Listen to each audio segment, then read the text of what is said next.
দাদা দাদা দাদা কি বাংলাদেশ থেকে এসেছেন? জি ভাই, আমি বাংলাদেশ থেকে আসছি। তো দাদা বাংলাদেশ কোন জায়গা থেকে এসেছেন? ফরিদপুর থেকে। ফরিদপুর থেকে।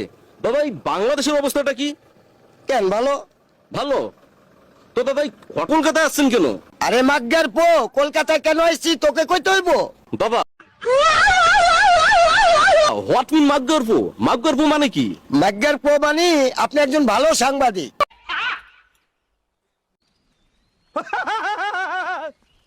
দাদা সেটা না হলে বুঝলাম, কিন্তু আপনি কলকাতায় এসেছেন। এই কলকাতায় এসেছি, ওই যে ওর নাম কে যেন শুয়েরের বিন্দু, ওরে নাকি বাঙালিরা জুতা পিটা করেছে, তাই ওকে একটু সান্ত্বনা দিতে আসছি।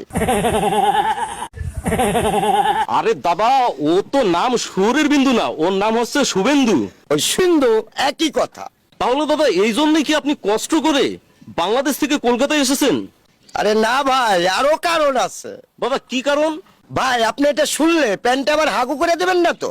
দাদাজি কি বলে? আপনাদের মতো কিছু হকার সাংবাদিক আছে, তিলরে তাল বানায়া গুজব ছড়ান।